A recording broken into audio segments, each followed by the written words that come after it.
Welcome back to Therapy Thursday. For our next two episodes, we're going to tackle the topic of exercise in pregnancy.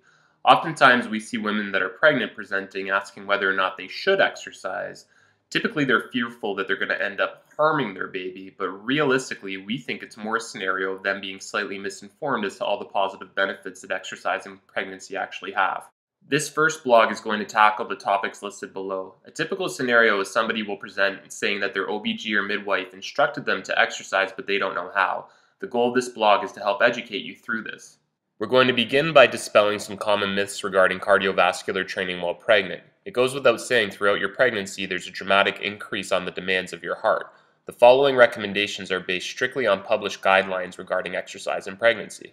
We do recommend utilizing a heart rate monitor based on the new guidelines put out by the Canadian Society of Exercise Physiologists on their most current PAR Med-X for pregnancy.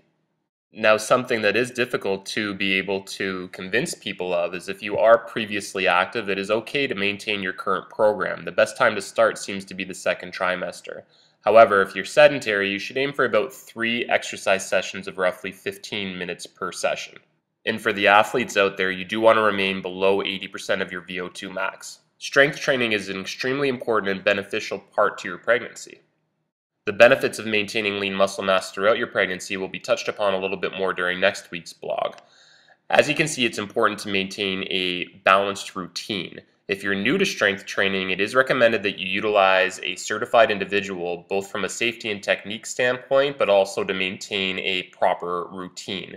You can see that strength training is extremely safe. When my wife first told her great aunt she was pregnant, she was told by this great aunt not to reach too high because you could tear the umbilical cord. You can see that a lot has changed since the thinking of her time. Resistance training does not have to be just for the upper body. It is important to maintain good length strength, both for the additional weight you'll be carrying around, as well to aid in the process of delivery and to aid in your recovery thereafter.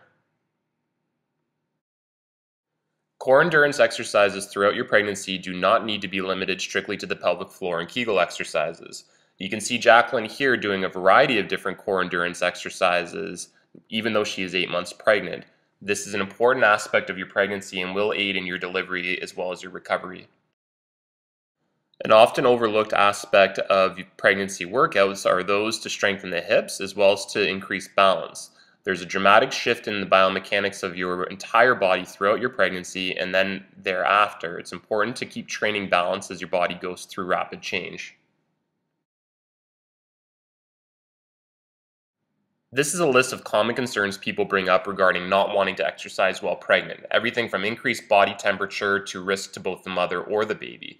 We like to think of it from the other end. This is an evidence-based risk of not exercising while you're pregnant. You can see there are a number of different issues that may arise. And if you require more convincing, exercise has been shown through research to reduce this entire list, including excessive weight gain, C-section, and gestational diabetes. So now we know the importance of exercising while pregnant. The next question is, where do I begin? We always recommend that you go through your provider to make sure you have no absolute contraindications to exercising while pregnant. The next best place to go is the CSEP guidelines of PAR Med-X for pregnancy, which has some great evidence-based guidelines for simple, uncomplicated pregnancies. Throughout my research for this blog, my favorite quote was that all women without contraindications should be encouraged to participate in aerobic and strength and conditioning exercises. Stay tuned to our next blog for more information.